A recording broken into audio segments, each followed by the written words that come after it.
On last month's episode, the capitalist investor portfolio was just short of £10,000. Where does the portfolio currently stand? Have I made money? Have I lost money? Am I still investing?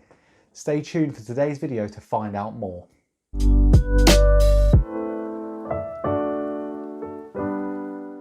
What is up, guys? Welcome back to the Capitalist Investor YouTube channel, back with another video telling you what I've invested in the month of June, as well as looking at all the stocks that I already hold and how they've fared in the month of June. Have my stocks gone up, gone down, gone sideways? Who knows, but let's get into the video. As always, guys, if you are new to this channel and you love the content that I'm making, please do hit the subscribe button. It takes 2 seconds, and by hitting that big red button, you are helping support a small finance channel here on YouTube, and it does mean the world to me. Secondly, guys, this is my portfolio and none of this constitutes financial advice. So, if you seek financial advice, go and find a licensed professional. This is just for educational purposes, but also to let you know, what I'm investing in and telling you why I'm investing in certain things. So if this is for you guys, check it out. So what we're going to do now is dive straight into my phone, where I'm going to talk you through my portfolio. Thanks, guys. You back into the portfolio. So here we are inside my portfolio on FREETRADE. Actually just going to move you up there, because then I feel like I'm actually talking to you a bit better than if you were down there. So let's have a look. So I've kind of given away the portfolio now, but as you can see, the current portfolio value is £11,622.43, which is fantastic. If we look at the beginning of June, we were just over 10,000 and we broke the 10,000 mark. And actually really a lot of this growth, which you can see here, was really the markets rallying and continuing to rally at the beginning of the month. Then what we actually saw was a slight change, and actually this big increase here was effectively the markets rallying, but then it sort of dropped off, and I put some more funds in to effectively counter that. So actually you see an increase, but actually there was a fall there. So the month continued and we actually just fell short of £11,000 on the 9th of June. Then things turned for the worst. And we actually started to see the portfolio drop considerably, to a point where, even though I'd put in, and I think I put in £500 at the beginning of the month, and we'll check that out later, but we can then start to see that actually that was then all completely wiped out, down to a point where we nearly broke below £10,000. And at that point, my portfolio, from recollection, was around £800 down, which was quite a considerable chunk. Then bounced back slightly, but then what you see here is a huge increase, and actually this is when I put the £500 in again to sort of counteract that. So that big increase is not because my stocks were performing particularly well, but actually countering off the huge decreases that we're actually seeing. It then did start to pick up, but it's remained fairly flat through the middle of June, and I didn't feel any great benefit from any of the rallies that happened during the middle of the month. I saw another decrease, and that was around the 24th, so about £300 decrease on a certain day, and I feel like it's really hovered around and decreased back to the start of the month. So all of my sort of gains were wiped out, and even more so by the deposits that I actually made at the beginning of the month. So you can see this huge increase, which is on the 26th, and we moved from 10,400 up to 11,400. And so obviously what you can work out from that is that I put £1,000 into the account to start investing a little bit more. If you remember from the previous video, I actually had £1,000 sitting in cash reserves, and therefore I've utilised the majority of that through the month, and actually I then replenished that £1,000 to push me back into a cash position of £1,000. Then if we look at the sort of last week, and actually maybe if I go to the 7 days, we can see that post that it's stayed fairly flat. We have seen a relative increase from the 11,460 position up to £11,620 position, But the big number that stands out to me is the number that I'm down at. And I was really proud to say that my free trade portfolio had got into the green in June, but unfortunately they were completely wiped out by this month. And I think it was towards the end of May that it started to move into green position, but June has just wiped out all of those greens. And actually the sad situation is I'm now £529 down, although back when COVID was rife, I should say, in March time, that number was around 1,500. So we have obviously seen a recovery, and that's really what the market has seen as well.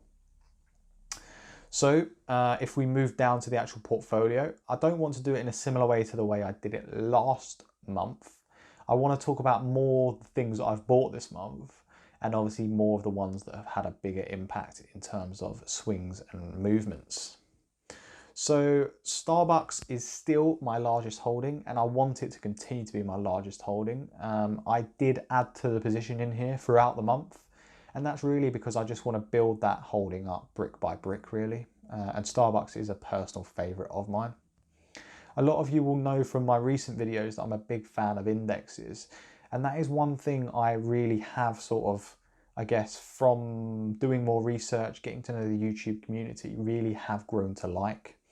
And so I've really increased my position in not just the world ETF that you can see there, which is now sitting up at 11.15%, but also what you'll see is some more ETFs creeping in throughout the portfolio. And that's really due to, recognizing that ETFs can play a large part in my portfolio. And actually, I'm not a licensed professional, and I don't always have the time to look at what stocks and shares are doing in the market, and therefore handpicking them can be an issue sometimes. Albeit, I do like to, when I do single pick a stock, I do like to do some thorough research to make sure I'm picking what feels to me as a right pick. I don't want to talk in mass detail about Lloyd's or commercial property because they featured in the portfolio for a very long time now, and we know that they're significantly hampered and have been beaten down by COVID. Obviously Lloyd's and commercial property for a period of time both cut their dividends. Lloyd's obviously still has, and they're both temporary because if I remember correctly, commercial property did pay me in May a dividend or an income distribution, but both have been hit by that fact that they did stop them at one point in time.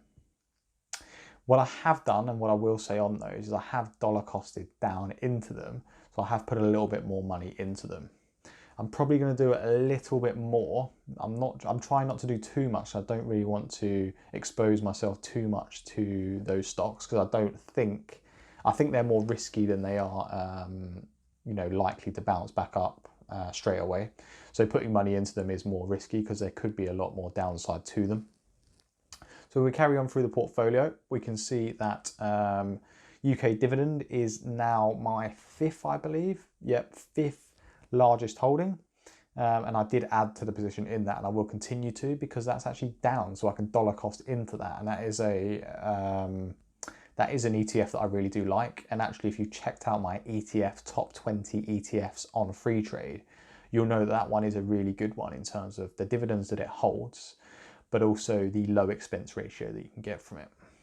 Next up is FTSE 100, and I did increase my shareholding in that also. Imperial Brands, I think I only added 2 to that. So what you'll see is for the ones that were in the red, I have dollar costed the majority of them, albeit I can see Carnival on there. I didn't dollar cost that one this month, but we'll come on to that one because there is a particular reason why I didn't on that one. UK gilts, again, trying to make it a little bit diversified in there, although that is a position I would like to increase as we move forward with the portfolio and looking at other things to invest in other than stocks, so bonds and other sorts of things. So Carnival, so this is a particular one that's interesting, and actually maybe if I click into it and let's have a look at it, you can see over the month that value has gone from a 40% increase to a 10% decrease all in the month. So what I was seeing at the beginning of the month was actually gains and huge gains at this point for me. So because I dollar average costed down during the coronavirus, I was currently sitting at a price just above £10, so I think about £11 something. So when I saw these sort of gains where it went up to sort of £15, I was in the green effectively on this. So I didn't touch it because I just didn't feel comfortable that all of the hype on the increase that was going into it around, decreases in, death rates and things like that, and airlines starting to look towards reopening. I just wasn't quite sure. So I left it, and I guess thankfully that I left it, because it has come plummeting down from that high of 15 down to 10, and it was actually below 10. My buy-in price from now, which is what I'm going to try and stick to, would be sort of below £9. So if it did fall below £9, I would dollar cost it down, because I do believe £9 is a safety net for me on this. So I didn't add anything further to that. If we then move on, I didn't add anything to Page Group. I'm just leaving that one for now. The loss isn't too great on it. I'm going to skip over Aviva. You can see a new, or not new, I did hold euros in the previous one, but I've increased the position in that Euro Stocks div, and I will average dollar cost down into that one also. What you will start to see now is a heavy US inclusion here. So Coca-Cola, if you remember correctly, I had 1 share in that in the last update, and I've now bought an extra 5 or 5.7 thanks to FREETRADE's fractional sharing. And that one is actually in a green position, which is great, only just, but once I talk through AbbVie and Johnson & Johnson, I'll explain a little bit more why. I didn't add anything to AbbVie, but that's sitting at a 40% increase. I'm really happy about that one. It is a stock I would like to see higher up in my portfolio holdings, but I think at the moment, I'm just interested in the ones that are currently down at the moment and putting some more sort of dollar cost averaging into them in the hope that they'll start to increase. And then what you will see is I didn't have Johnson & Johnson on the last portfolio update, but this time I bought 2 shares, and that is a company I've been looking at, has been on my watch list for a very long time. So I'm really glad that I finally got that. But what you'll notice is I've bought quite heavily there in the US, and actually the S&P 500 didn't feature last month either. And that's actually a new purchase at 9 shares. So actually I'm starting to move towards a US based holdings. And I'd like to just explain really quickly why and my thought process behind that. And I think the main reason really is, and I think it's from learning through investing, but I've really learned from the fact that a lot of my UK stocks have taken a hit quite heavily. And a lot of them, which I thought were, and this is through, my own undoing, I thought were good dividend payers, but generally aren't. And actually, when an economic event like coronavirus happens, they actually take away those dividends. And actually, for dividend investors like myself, that's not what you're investing for. So obviously, a lot of the YouTube community and things and other videos and research that I've done, points towards US stocks that are generally paying great dividends sustainably. And actually, that's my thought process behind Coca-Cola, AbbVie, Johnson & Johnson, and some of the other stocks that you're going to see that I've also added to the portfolio this month that are US-based stocks. And actually, we have seen some rallies in the S&P 500, hence you can see a 10% increase in the S&P 500 iShares ETF there on the screen. So I'm really chuffed with that, and that is where my portfolio is going to start to head towards more US-based stocks. So the next one that comes in is Card Factory, and actually this was a very recent purchase. And actually it was through a lot of research and a couple of articles that I read that talked about it being undervalued. It withdrew its dividend at the beginning of the month, I recall. And I think this really did hamper the value of this. So it might have been the previous month actually. So I think that decrease, or maybe it was before, but effectively it was a stock that I looked at and felt that was undervalued at 50 pence a share. I believe this one is greater than £1 a share. And actually the percentage that I'm down, which is 1.64, I'm reasonably happy with, and I would add a position to that a bit further. I don't want it to become a significant part of my holding, but I do think this will start to pay dividends in the future. People are still going to buy cards. So it is a stock that I'm, looking forward to holding for a longer period. I don't really want to add to its position at the moment. I do think buying in at around 50 pence a share was the right thing to do, and that's where I would like to hold the base cost for those shares.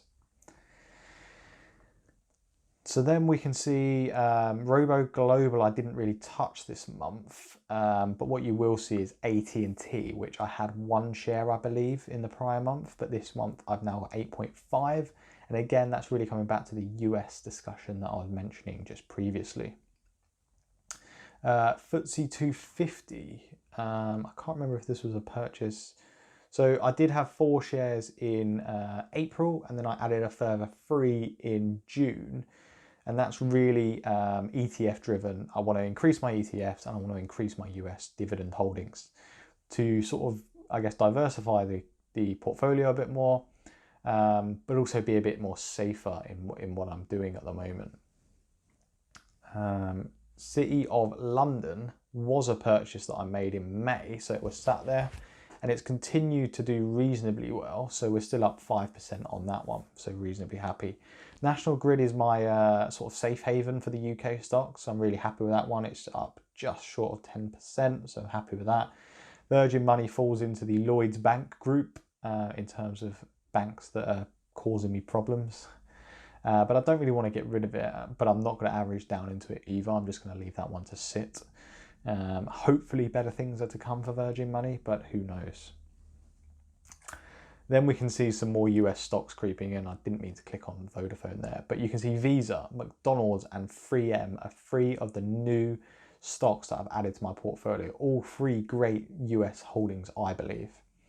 And all things that, you know, are quite crucial and quite solid businesses. And I think that's what I need at the moment. I think some of my businesses in terms of banking and my exposure to the UK, although you don't get the withholdings tax, is great. I do think that US exposure will be much more helpful to me. And they're companies that excite me. You know, McDonald's, for instance, in the UK, they have been absolutely hounded since they've been open. There's been queues up and down the country for them and continues to be. It turns out the UK cannot go without the McDonald's and we absolutely love it. So yeah, really happy about those US stocks. Then my smaller ones here, I don't really want to talk too much about. I didn't really add to any of these positions and I don't plan to in the future. I'm really happy with Rio Tinto, and it is a position I was starting to look at maybe increasing, but I think spending my money more on the US stocks was something that I wanted to do more. Disney I haven't increased, but maybe we'll do so going forward. And then, funny enough, each month we look at this and we say it's funny, but my bottom 3 holdings are all up significant amounts. So I'm doing something right, albeit they have not a lot of money in them, so I wish I'd put more in them. But it goes to show the ones I pick don't do particularly well, given that the top 5, most of them are in red, but the bottom 3 are mostly in green, and boohoo, not far from 100% up in terms of gain. So that's great. One final thing to mention, guys, is my cash position, which is currently sat at around £500. I'm going to look to put in another £500 to get that back up to the £1,000 cash position holding.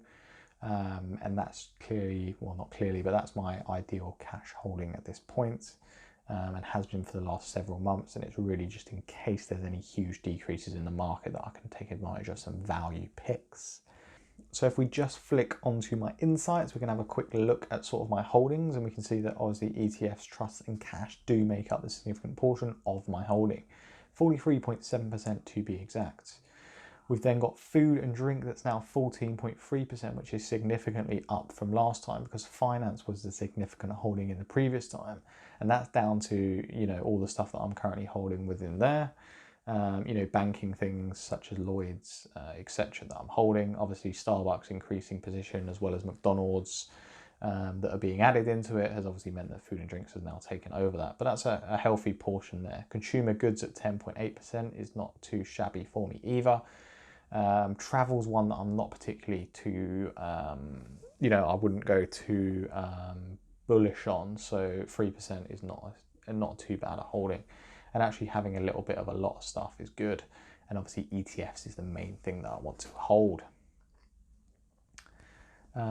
So I think that's it for today's review of my portfolio.